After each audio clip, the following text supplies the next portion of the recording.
Tarefa de crescimento espiritual. Estamos todos aqui reunidos em nome de Jesus, que possamos abrir os nossos corações para que a paz desse mestre querido se instale dentro de nós. Hoje a lição é de número 23, é uma continuação da lição anterior, o Espiritismo na Atualidade, e o nome da lição é Na Extensão do Serviço. O que seria do Espiritismo se não guardasse finalidades de aperfeiçoamento da própria Terra, onde se expressa por movimento libertador das consciências? Seria louvável subtrair o homem do campo à função laboriosa da sementeira, distraindo-o com narrativas brilhantes e induzindo-o à inércia? Seria aconselhável a imposição do êxtase ao esforço ativo, congelando-se preciosas oportunidades de realização para o bem? Mas, se nos abeiramos do trabalhador com o intuito de estimulá-lo ao serviço, auxiliando-lhe o entendimento, para que a tarefa se lhe faça menos sacrificial e favorecendo-o a fim de que descubra por si mesmo os degraus da própria elevação, estaremos edificando o bem legítimo no aprimoramento da vida e da coletividade. Esse trecho da lição está querendo dizer que as lições do Evangelho, as lições da doutrina espírita, esclarecedora dos valores espirituais, e que trabalha com esse movimento de libertação das consciências no planeta Terra, não precisa tirar ninguém das suas atividades comuns, mas pode mudar a ênfase, o enfoque das nossas atividades na direção do movimento libertador das consciências.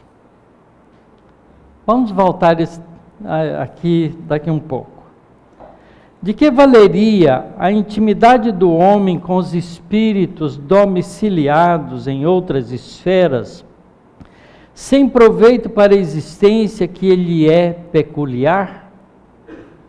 Não será deplorável perda de tempo informarmos-nos sem propósito honesto quanto aos regulamentos que regem a casa alheia? Se a criatura humana ainda não pode dispensar o suprimento de proteínas e carboidratos, de oxigênio e vitaminas, se não pode prescindir do banho e da leitura, por que induzi-la ao ocioso prazer das indagações sem elevação de vistas? Atendamos, acima de tudo, ao essencial. É curioso notar que o próprio Cristo, em sua imersão nos fluidos terrestres, não cogitou de qualquer problema inoportuno ou inadequado. Não se sentou na praça pública para explicar a natureza de Deus, e sim chamou-lhe simplesmente Nosso Pai, indicando os deveres de amor e reverência com que nos cabe contribuir na extensão e no aperfeiçoamento da obra divina. Embora asseverasse que se na casa do Senhor há muitas moradas, não se deteve a destacar pormenores quanto aos habitantes que as povoam. Não obstante exaltar o reino celeste, nele situando a glória do futuro, não olvidou o reino da terra, que procurou ajudar com todas as possibilidades de que dispunha, curando cegos e leprosos, loucos e paralíticos. Deu a entender que vinha não somente regenerar as almas, e sim também socorrer os corpos enfermos na recuperação do homem integral. Não se contentou, porém, com isso. Em todas as ocasiões, exaltou nossos deveres de amor para com a vida comum. Recorre à semente de mostarda e à dracma perdida para alinhar preciosos ensinamentos. Compara o mundo à vinha imensa, onde cada servidor recebe determinada cota de obrigações. Consagra especial atenção às criancinhas, salientando o amparo que devemos às gerações renascentes. Nessa mesma esfera de realizações, os princípios do Espiritismo evangélico se estenderão em favor da humanidade. Os desencarnados testemunham a sobrevivência individual depois da morte.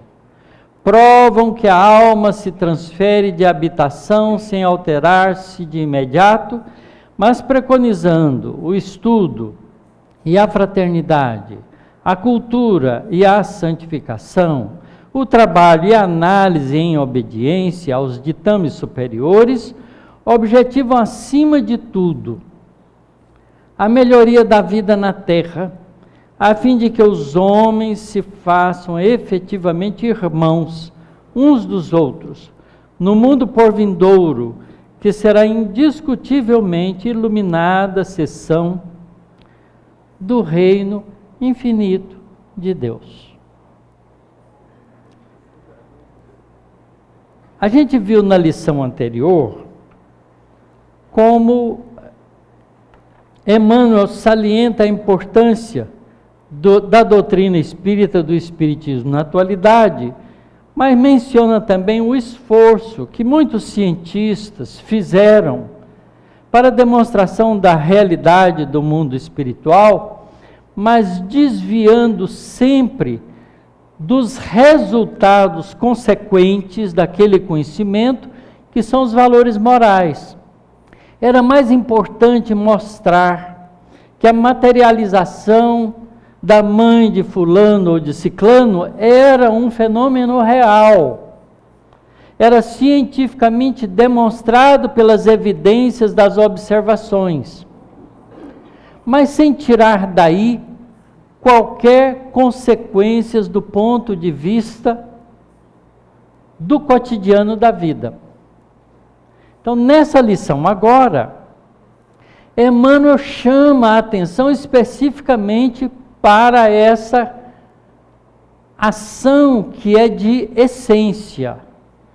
Porque o Espiritismo não veio simplesmente demonstrar que existe um mundo espiritual, mas ele vai, em função dessa demonstração, mostrar as consequências de se saber que existe um mundo espiritual em continuidade da vida terrena, do qual a grande maioria da humanidade passa despercebida. Porque o que adianta nós sabemos que a vida continua se a gente continua morrendo de medo de morrer?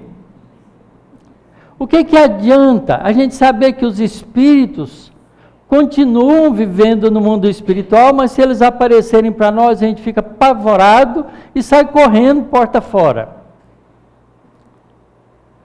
Quantos de nós, às vezes, se sente incomodado em casa porque sente a presença de algum espírito e se sente importunado com aquela presença e fica desesperado para se livrar daquilo?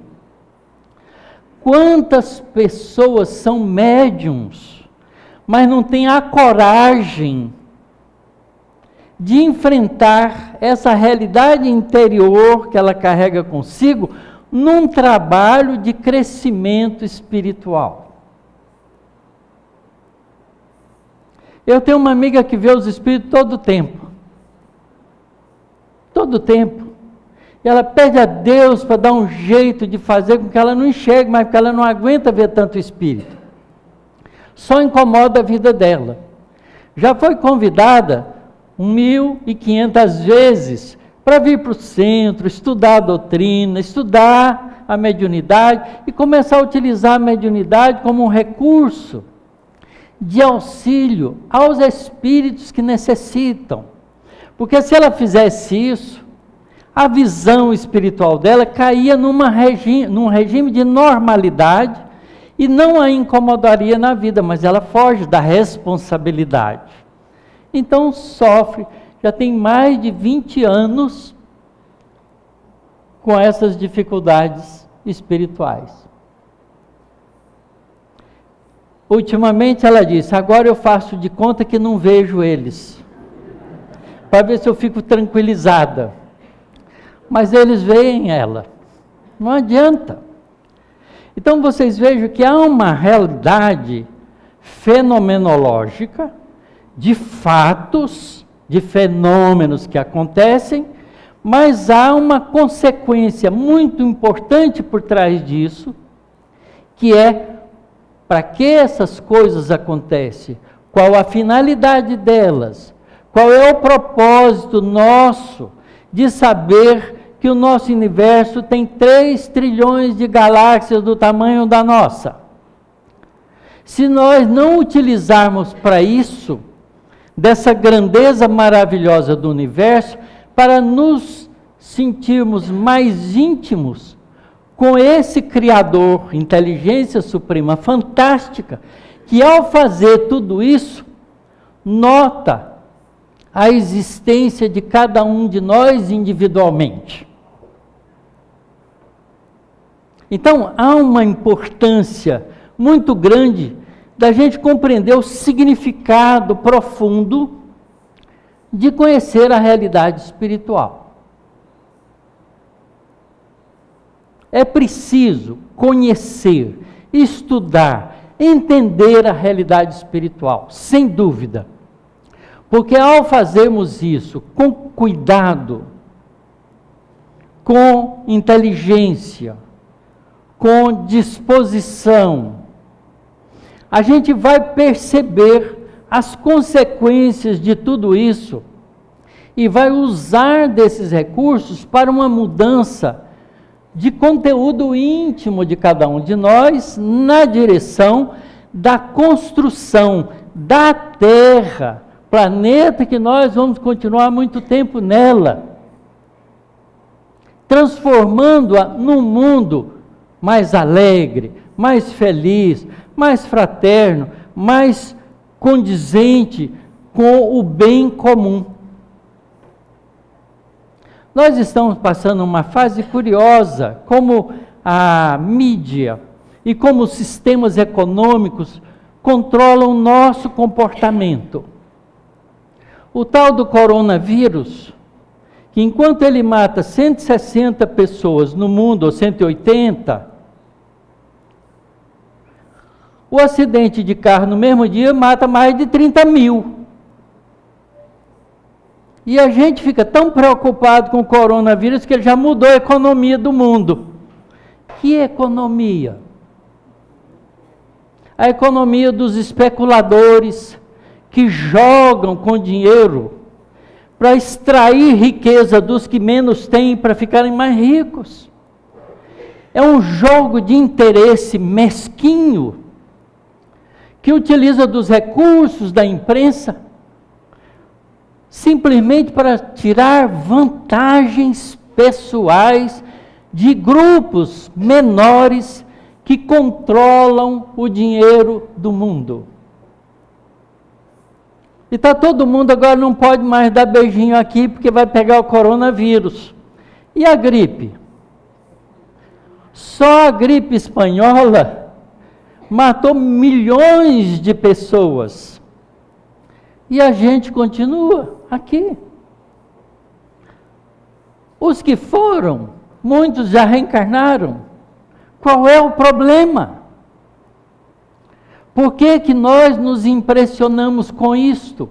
Porque nós não nos atentamos para os valores reais do ser espiritual no cotidiano da vida.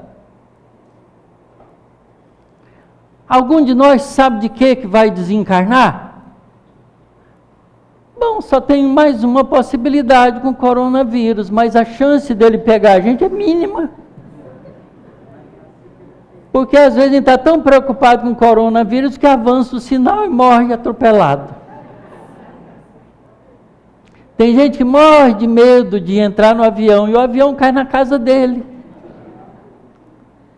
Já aconteceu isso muitas vezes. Então, é importante que a gente compreenda que é preciso ter uma compreensão diferente dos valores espirituais que estão à nossa disposição. Nós não temos que utilizá-los pura e simplesmente pela busca do nosso conforto imediato, que é o que nós fazemos na maioria das vezes. Ah, minha casa essa semana não está bem, vou lá no centro para ver se dá um jeito de fazer umas vibrações boas para melhorar. E a pessoa não pergunta, o que será que eu fiz? Qual foi o meu comportamento que me desviou dos valores morais adequados, que fez com que a minha casa ficasse vulnerável à influência espiritual inadequada? Então veja, é um problema de comportamento, é um problema de entendimento para se comportar bem. Então, é preciso saber, mas é preciso saber o que fazer com o que se sabe. E a gente está acostumado com isso no dia a dia da vida, porque a gente pensa que sabe um monte de coisa e não sabe. Querem ver? Vamos fazer uma experiência de química. Se você pegar um dos aminoácidos que fazem parte da estrutura das nossas proteínas e que também são encontrados individualmente, quando polimerizam, numa sequência genética adequada, faz uma dada proteína. Mas vamos pegar um deles, o mais simples, o aminoácido glicina.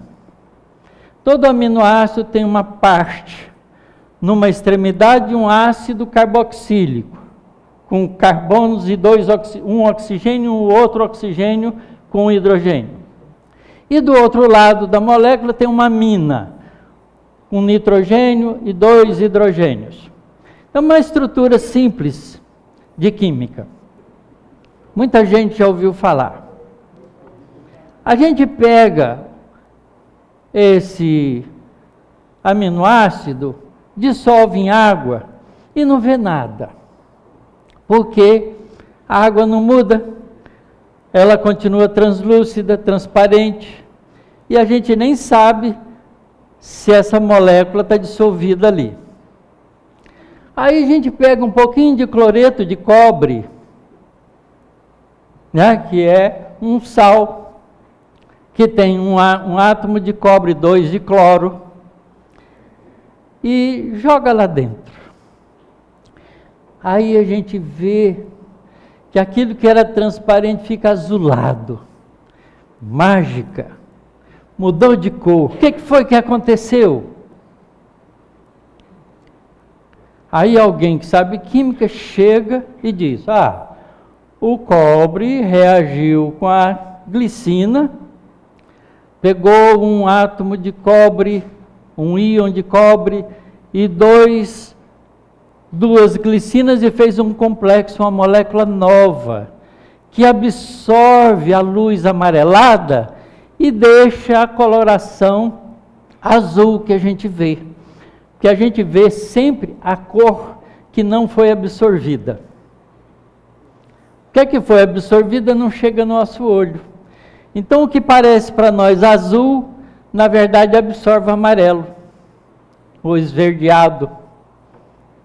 Aquilo que parece para nós vermelho, é porque absorve o azul. É o caso do nosso sangue. Nosso sangue é vermelho, mas se você colocar num espectro, fotômetro, que mede a absorção da luz, e a gente vai variando o comprimento de onda da luz, a gente vê que ela absorve o azul. O vermelho ela deixa passar. Por isso que a gente enxerga vermelho, porque o azul fica retido. A gente enxerga, então, nas cores, sempre a cor complementar daquela que é absorvida. E a gente vê, então, que essa mistura que a gente fez ficou azulada. Aí o químico vem e diz isso para nós, teve uma reação assim, assado. Ele diz, como é que você sabe?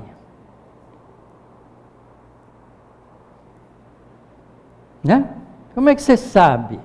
Você viu o átomo de cobre interagir lá com a glicina? Não, não vi. Como é que você sabe?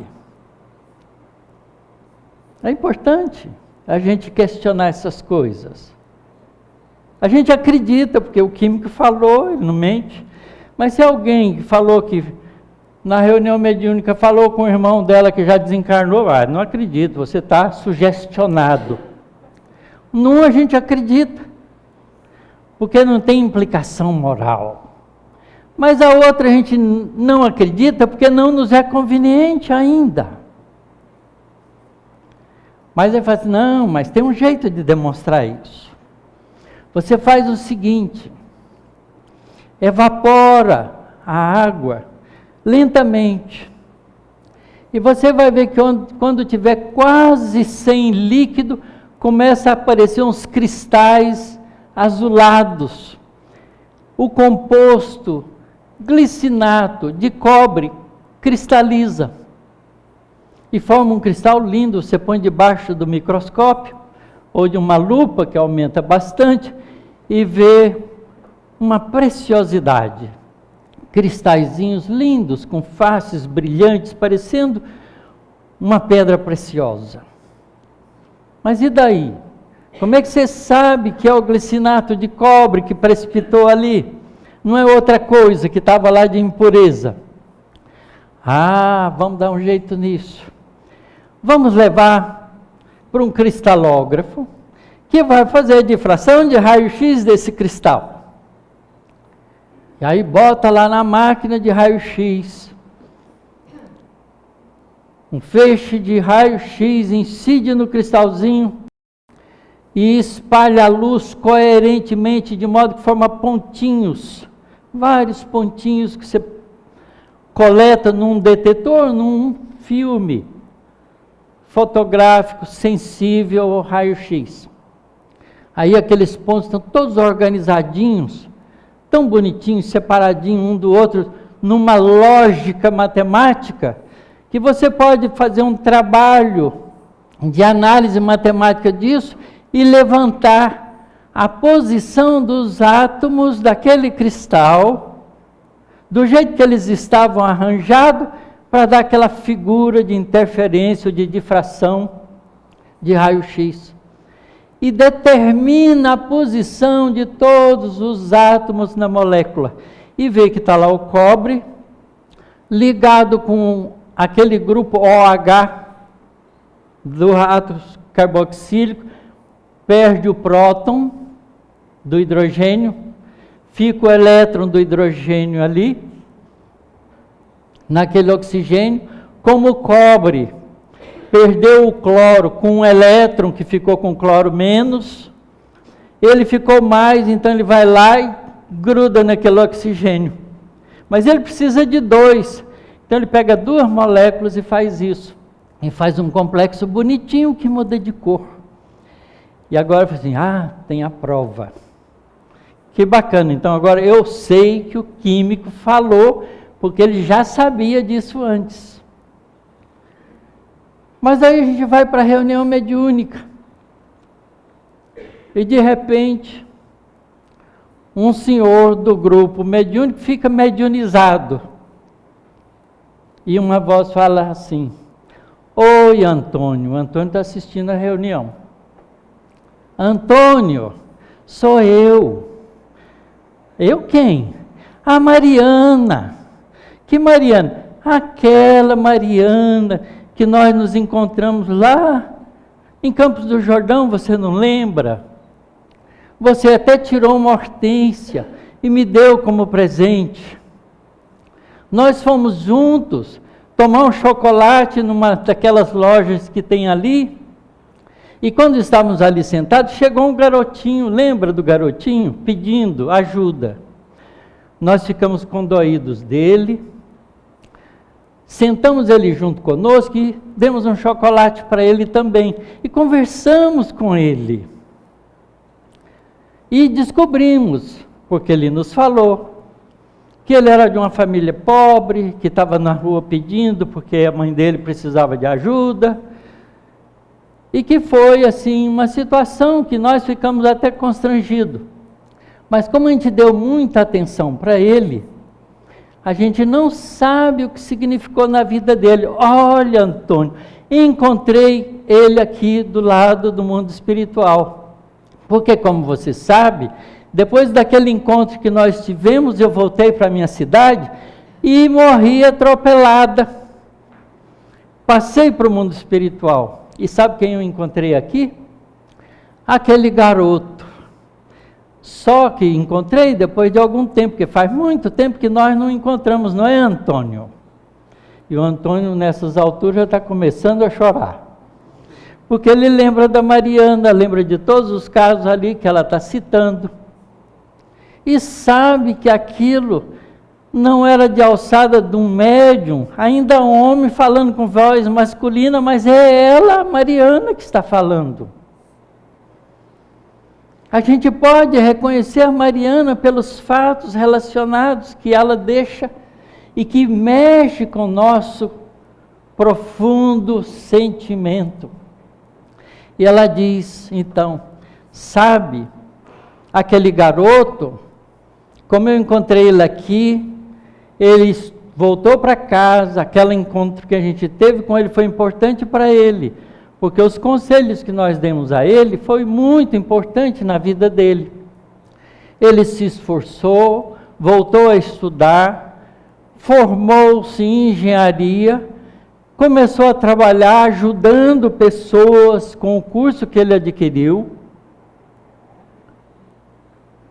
Mas pouco tempo depois, num acidente de trabalho, ele também perdeu a vida e voltou para cá. Por isso eu encontrei ele. Antônio, a vida continua. E o bem que a gente faz, às vezes, numa situação particular, pode render benefícios imensos para um grupo imenso de pessoas. Porque aquele garoto pôde cuidar da família dele melhor durante um bom tempo. Mudou a vida dele. E ele, ao se aproximar de mim aqui no mundo espiritual, me deu um grande abraço e disse que é meu amigo para o resto da eternidade. Então, há uma experiência de demonstração da realidade espiritual. Do mesmo jeito que a gente vai no laboratório e acredita nos instrumentos que a gente utiliza para conhecer as estruturas da matéria que a gente pode observar no cotidiano da vida. Então, o mundo espiritual não é um mundo de achismos. Essa teoria da doutrina espírita não é uma teoria, é um resultado de conhecimentos sólidos que se adquire através da experimentação. Mas quantos de nós tem coragem de, para realizar a identificação do glicinato de cobre, de estudar química, estudar física, estudar cristalografia, aprender a fazer os experimentos, aprender todos aqueles programas de análise matemática para resolver uma estrutura química de um composto novo, para poder saber coisas novas e descobrir novas coisas, porque a gente pode inventar novos compostos e fazer o mesmo tratamento e avançar com o conhecimento das coisas materiais. Ora, e por que não fazer a mesma coisa com a doutrina espírita? Não basta chegar, eu quero assistir uma reunião mediúnica. Aliás, uma vez aconteceu isso lá no Obreiros do Bem, onde a gente frequenta. Chegou uma família inteira. A mulher, a irmã dela, a mãe dela, a sogra dela, os 3 filhos. Nós viemos aqui porque o nosso pai morreu, meu marido, meu filho, os parentes. E a gente queria ver se a gente podia falar com ele. Porque a gente ficou sabendo que no centro espírita a gente fala com os espíritos. E eu quero falar com meu marido. E a família inteira estava ali. Falei, peraí. Vai estudar química primeiro, vai estudar física, vai estudar as coisas para depois você compreender o que você está observando. Porque senão, você vai achar que é mágica. Ou não vai acreditar no que seus olhos estão vendo. Aquele azul podia ser azul de qualquer coisa. Então é a mesma coisa, olha, família, não é assim que funciona. A gente, para entrar em contato com os espíritos, a gente precisa se preparar para isso.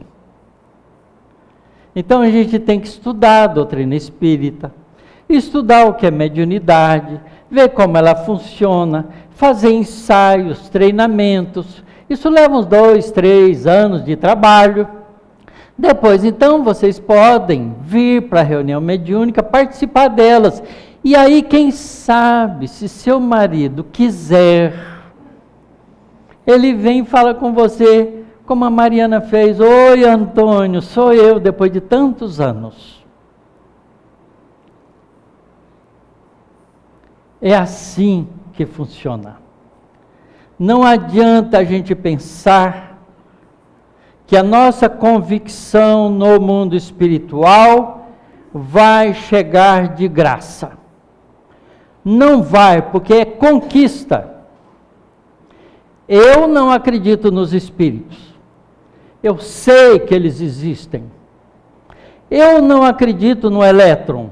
Eu sei que ele existe, porque eu meço as propriedades dele com meus instrumentos de laboratório. E eu vou na reunião mediúnica e com os estudos da doutrina espírita que eu tenho, eu sei distinguir claramente quais são os espíritos que estão conversando conosco, falando conosco, identificando aqueles que são nossos amigos. E depois que a gente fica tão bem treinado com isso, que a gente sabe que a Mariana está do lado da gente, sem precisar de médium nenhum. Porque a Mariana me visitou essa noite e me pediu para contar a história para vocês dessa lição de hoje, dessa maneira que eu estou fazendo. Nunca fiz isso antes, Leia. É a primeira vez. Mas 2:30 da manhã eu perdi o sono. Levantei, fui ao banheiro, voltei, deitei e não tive sono. Aí comecei a lembrar da lição e a Mariana se aproximou de mim e falou, amanhã você vai falar desse jeito. Se vocês não gostaram, reclame para ela. Mas a vida espiritual é exuberante quando a gente tem olhos de ver. Porque se não tivermos olhos de ver, tudo isso parece uma fantasia. Um amigo meu leu o livro Nosso Lar e falou, olha, é uma obra maravilhosa de ficção científica.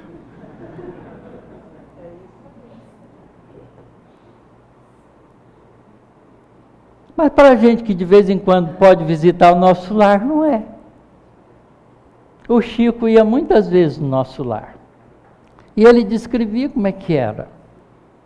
Essa minha amiga que não gosta de ver espírito, vê os espíritos, mesmo sem gostar. E fica apavorada com isso, porque ela vê os espíritos em tudo quanto é lugar que ela vai. Na casa dela, no trabalho, na rua. Ela entra no carro, entra um espírito junto com ela. Não tem jeito. Ou ela usa esses recursos para o bem, ou vai ficar sofrendo as consequências de ter desenvolvido a mediunidade numa encarnação anterior de maneira equivocada. Esse é o problema. Porque as pessoas que veem os espíritos naturalmente não estão desenvolvendo mediunidade agora, já fizeram isso antes. Com as bruxarias, com as leituras de mão, com a utilização dos recursos da percepção espiritual com interesses mesquinhos, imediatistas, desviados do propósito do entendimento da realidade espiritual. Então não basta saber dessas coisas, é preciso saber as consequências disso.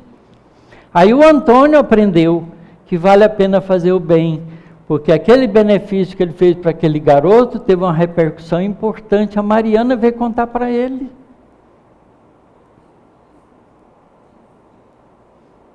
E a gente na reunião mediúnica faz uma quantidade imensa de amigos. Porque todos os espíritos que são beneficiados na reunião não esquecem de nós jamais. Não é assim, Léa? Quantos anos de experiência mediúnica você tem? 40 aninhos. Ela sabe. Vocês querem saber? Daqui a 40 anos vocês serão doutores nisso. Se trabalharem firmemente na conquista dos valores espirituais. Reunião mediúnica não é só para médium. Reunião mediúnica é para as pessoas sérias o laboratório da evidenciação do mundo espiritual. Esses dias mesmo, um grupo de estudo que eu mantenho na minha casa, porque agora eu não posso ir no centro à noite, porque a minha esposa não pode ficar sozinha, eu tenho que ficar com ela, então não vou mais em reunião mediúnica à noite. Mas eu não fico sem trabalho. Então montei um grupo de estudo do Livro dos Médiuns na minha casa na quinta-feira à noite. E temos lá um grupo de 10 pessoas participando, porque a minha casa é pequena, se fosse grande punha 100, mas é pequena. E aí nós resolvemos fazer um grupo, depois de quase um ano de trabalho, um grupo mediúnico com essa mesma turma, à tarde, porque à tarde eu tenho quem fica com a minha esposa. Então nós fazemos essa reunião na sexta-feira à tarde, das 2 às 3h30. Na quinta-feira, no nosso estudos, eu comentei com um grupo que quando eu estava em Goiânia, eu frequentei, eu era jovem ainda, tinha 20 e poucos anos, frequentei durante uns 5 anos um grupo mediúnico em Goiânia, que a gente tinha assim, muita liberdade de conversar com os espíritos. Eles vinham, conversavam com a gente trabalhava, ajudava espíritos necessitados, mas também tinha a alegria de ouvir espíritos amigos falando, ensinando, conversando conosco. Enquanto eles conversavam conosco, trabalhos espirituais eram realizados, com a participação de todo o grupinho, que não era um grupo grande, mas era um grupo de pessoas bem intencionadas e queriam ajudar. Então, recursos energéticos eram retirados dos nossos corpos para beneficiar espíritos ainda que precisavam daquele tipo de ajuda anímica. Enquanto isso, o espírito agradável, amigo, bonzinho, estava conversando conosco. E eu fiz várias amizades. Deve ter uns 20 espíritos, pelo menos, que eu conheço desse grupo. 20, pelo menos. Eu não fiz a conta, mas é da ordem disso. Aí na quinta-feira eu comentei com os companheiros, olha, quando eu estava em Goiânia, assim, falei dos amigos espirituais. Nem sei por que eu falei, mas falei. Depois a gente descobre. Aí na sexta-feira fomos para a reunião. E tem uma senhora que faz parte do nosso grupo mediúnico, que é médium, mas ela não faz parte do nosso grupo de estudo, não ficou sabendo da nossa conversa. Nós sentamos a reunião, fizemos a nossa leitura, começamos a reunião mediúnica. Ela, que tem evidência, falou: ó, Tarsiro, aquele seu amigo, lá de Goiânia, que veste de roupa branca, ele sempre usava um terno de linho branco, um amigo especial. Enquanto ele era encarnado, ele gostava de aparecer de terno de linho branco, ele usava isso no cotidiano da vida dele, morava no Rio de Janeiro. Ele está aí, eu estou vendo ele. Ela não sabia. Ele provocou a conversa na quinta-feira à noite e veio nos visitar na sexta-feira à tarde. O grupo inteiro que não sabia ficou, né? Nossa, olha como os espíritos fazem parte da nossa vida mesmo. E eles nos acompanham no cotidiano da vida. E é assim, os meus 7 filhos foram todos auxiliados por um espírito no mundo espiritual, de sexo feminino, que tem o trabalho de ajudar nos processos reencarnatórios. O penúltimo dos meus filhos foi muito interessante, porque ela é uma pessoa que eu sinto muito a presença dela quando ela se aproxima, sem saber, porque a gente identifica os espíritos, não porque a gente quer, porque eles querem. Então ele se aproxima da gente: ó, Tarsiro, sou eu, viu? Mariana, né? A Mariana fala: ó, Antônio, sou eu. É assim mesmo. E nós estávamos esperando um filho, o 6º filho nosso. Tinha 8 meses e 10 dias de gestação. Ainda não estava na hora. E nós tínhamos, no dia seguinte, comprado para ir no teatro lá de São Carlos, para assistir a peça, uma lição de anatomia que estava sendo trazida de São Paulo para São Carlos. São Carlos tem um teatro municipal muito bem estruturadinho, e a gente ia assistir. Mas na noite anterior, quando eu deitei, a minha esposa, nós dois deitamos, a hora que nós fizemos a nossa prece de agradecendo pelo dia que tivemos, que a gente sempre faz isso, a mãe Luz, esse espírito, né, que se identifica para nós com um nome carinhoso, disse: ó, Tarsiro. Eu falei para Cleusa: Cleusa, fulana está aqui.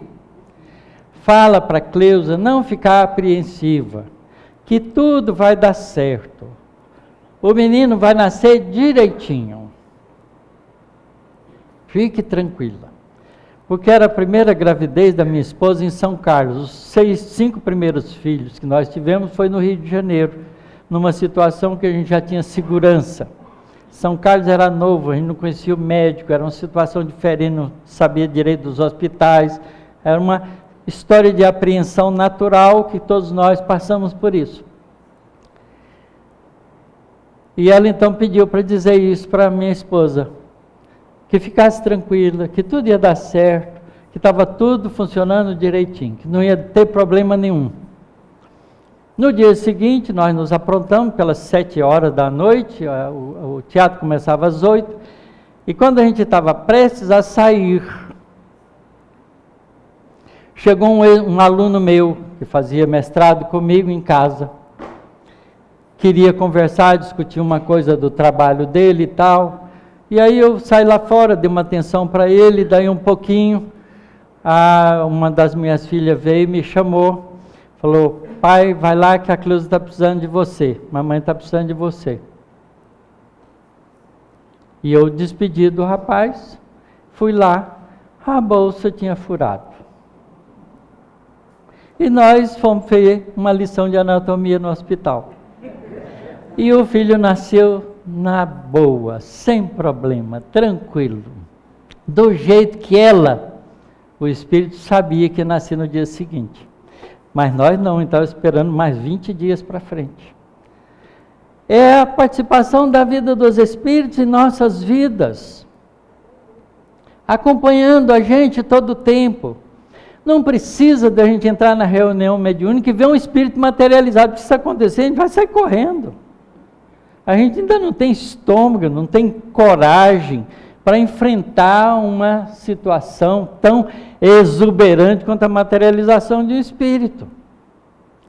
Mas eles sutilmente, amorosamente, carinhosamente, fazem parte da nossa vida. Mas esperam, por outro lado de nós, o mesmo tipo de atitude com os nossos semelhantes. Porque o papel da interferência do mundo espiritual em nossas vidas, especialmente a interferência dos espíritos bondosos, é para que a gente cresça como ser espiritual na direção do bem comum, do amor que Jesus ensinou para nós, que a gente ainda não sabe ter. E a gente ainda não sabe amar os nossos semelhantes. A gente mal ama as pessoas que fazem parte da nossa vida cotidiana, porque às vezes a gente ama com raiva, não é porque fica aborrecido com um, com o outro, por qualquer coisinha. Nosso amor ainda é michuruca, para não falar outro termo, muito pobre, mas a gente pode aprender a amar, transformando o verbo amar em verbo servir, porque quem serve e aprende a servir com paciência, desenvolve o amor. E é para isso que a doutrina espírita está conosco. Essa é a essência do esforço que os espíritos bondosos têm feito em trazer essa quantidade imensa de livros, de orientações, de esclarecimentos do mundo espiritual, para que nós nos engajemos de corpo e alma na construção de um mundo melhor no nosso planetinha Terra. Porque nós ainda vamos precisar dele, dessa terra, desse planeta, em muitas vidas que vão vir pela frente durante muitos e muitos milênios. Porque nós longe estamos de sermos um espírito realmente de um mundo feliz. Nós primeiro temos que passar por um mundo chamado de regeneração, que é onde nós vamos construir, com a consciência clara da nossa realidade espiritual, os valores definitivos da alma. E olhe só, nosso planeta Terra é um mundo ainda de provas e expiações, onde o mal ainda predomina sobre o bem. Por isso o coronavírus vira instrumento de uso dos gananciosos. É por isso que os governantes ainda fazem o jogo do poder e não da democracia, que visa o bem comum. Democracia é governo inteligente, que governa para todos, igualmente, indistintamente. Nós não temos isso na Terra ainda, em nenhum dos nossos povos. Tem alguns povos melhores do que outros, mas longe de ser uma comunidade como aquela que a gente se encanta quando lê Nosso Lar. Eu gostaria imensamente de morar em Nosso Lar. Está todo mundo assim, passando um pelo outro, sorrindo. Ninguém está reclamando de nada, está todo mundo trabalhando, fazendo um esforço de melhorar-se. É esse o objetivo nosso. Então, enquanto nós somos mundo de provas e expiações, nós ainda temos sofrimentos aqui, porque nós ainda geramos sofrimento para os outros. Então, por lei de causa e efeito, aquilo que a gente gera para a gente primeiro. Então, é natural que se a gente gera sofrimento para os outros, quem está gerando para si próprio. E vai ter que enfrentar as consequências desses atos, porque é um mundo de expiação. E como a gente ainda é aprendiz e está aprendendo os valores melhores, a gente precisa ter certeza que aprendeu. Então, provas para a gente verificar. Não é? A gente não quer mais ser ladrão. Já roubou muito nas encarnações passadas. Então agora ele está fazendo um esforço de honestidade. Aí aparecem todas as facilidades para a gente passar a mão no dinheiro dos outros. E a gente resiste. É prova. Se não resistir, vai ter que começar de novo. Esse é o nosso mundo de provas e expiações. Para transformarmos o nosso planeta em mundo de regeneração, é preciso acabar com todas as expiações primeiro. Porque no mundo de regeneração só tem provas e crescimento espiritual.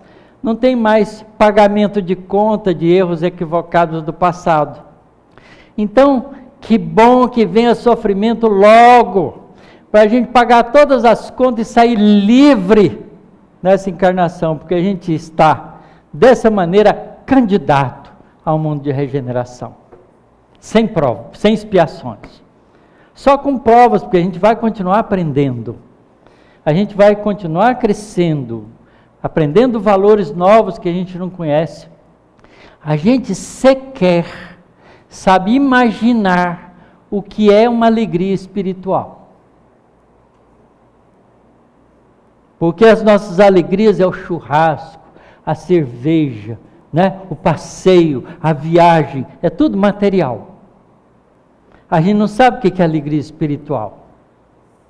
Mas quando a gente convive com atividade na doutrina espírita, em alguns momentos das nossas experiências junto com a doutrina espírita, a gente já sente alguns lampejos da alegria espiritual. A emoção imensa numa reunião mediúnica, de poder ter ajudado um espírito que estava todo confuso e consegue sair daquela confusão e chorar de alegria porque encontrou na gente o mecanismo para ele conseguir aquele feito. E aí a gente chora junto de alegria. O André Luiz descreve isso nos livros dele. As alegrias de poder estar fazendo bem e de estar sentindo outras coisas que ele não sentia aqui no planeta Terra enquanto encarnado, porque é difícil no mundo de provas e expiações ter essas alegrias maravilhosas, de apreciar uma música que eleva a nossa alma. A gente liga o rádio, só tem porcaria, não é? Só tem música horrorosa, porque é a qualidade de música que dá dinheiro. Nós não fazemos música para dar prazer, a gente faz música para dar dinheiro, para vender muito disco, para pegar o cantor e pôr ele lá com um aviãozinho a jato, com ônibus, com toda a orquestra dele, o conjunto dele, e essas coisas mais. Não há investimento nos valores da alma ainda no nosso planeta. Dificilmente um homem desses rico, podre de rico, investe nos valores do espírito. Nós somos um mundo atrasado. E não podemos encontrar nesse mundo, onde as pessoas agem assim, senão de sabores, sofrimentos, dificuldades. Por que nós precisamos de regra para o trânsito? Porque nós achamos que a rua é só nossa. Porque se a gente fosse educado, não precisava de placa, não precisava de coisa nenhuma, a gente fazia direito. Não é? A gente tem uns livrões desse tamanho, Código Penal, Código Civil. Faz um monte de leis. Para quê? Para ser desobedecida. Porque as pessoas boas nem sabem o que tem lá, já agem direito. Não é? Mas as pessoas que não são boas, tentam até conhecer aquilo lá para ver onde pode driblar. Isso somos nós ainda nesse mundo. Então a doutrina espírita é um movimento novo na Terra. Tem 160 anos, muito pouco. Mas já caminhou bastante. Já alertou um monte de gente. E a sociedade humana está devagarinho amadurecendo para um mundo novo. Se a gente fizer uma enquete, isso já foi feito entre a juventude, entre 14 e 21 anos, 80% dos jovens investigados acreditam na reencarnação, acreditam no mundo espiritual, sabe que os espíritos não vão para o céu e para o inferno coisa nenhuma, estão aí no segundo andar e às vezes até está acompanhando a gente, sem ter estudado a doutrina espírita. Desses jovens pesquisados aqui no Brasil, só 5% eram espírito, o resto não era desses 80%. Da onde vem esse conhecimento? Da nossa experiência em nascer, viver, morrer, renascer ainda e progredir sempre. Porque a gente faz isso tantas vezes, quando volta para cá, a gente lembra que estava do lado de lá já. Fica mais fácil. Aí a gente pega um livro espírita e lê, nossa, mas eu pensava desse jeito. Eu já era espírita antes e não sabia. Porque a gente tem experiências acumuladas. Quanto tempo nós estamos vivendo na Terra? Desde 400 mil anos atrás. Desde o Homo neanderthalensis. Estamos vivendo na Terra em encarnação em encarnação. Uma atrás da outra. Fazendo todo tipo de aprendizado. E criando todos os problemas com os desvios daquilo que nos traz felicidade. Aprendendo com os erros e acertos. Mas agora nós estamos na hora de enfrentarmos de frente a nossa realidade espiritual. E é por isso que a Mariana vem e pede para a gente falar sobre isso. Porque nós estamos maduros para entender isso. Mas ainda somos preguiçosos. A gente não vem fazer os cursos. A gente quer logo ver se pode entrar na reunião mediúnica e falar com os espíritos, mas quer entrar lá sem medo. E o medo tem que desaparecer magicamente, porque ele não tem coragem de enfrentar a si próprio para vencer as próprias dificuldades. Não é assim que funciona. A lei do progresso é a lei do esforço, lei do trabalho, lei da dedicação, da perseverança. Aquilo que o Emmanuel disse para o Chico. Chico, você vai trabalhar comigo, mas eu vou te dizer que você vai ter que cumprir 3 regras. Primeiro, disciplina. Segundo, disciplina. Terceiro, disciplina. Porque quando você começar uma coisa, tem que chegar até o fim. Aqui nem para o tratamento fica, né? Nem para o tratamento. Vai no médico uma vez, ele passou uns remédios que eu não quero tomar, não volto mais. Não gostei daquele médico. Que Deus nos dê bastante força, coragem, bom ânimo, vontade firme, para a gente mudar o nosso mundo para nós mesmos. Que assim seja.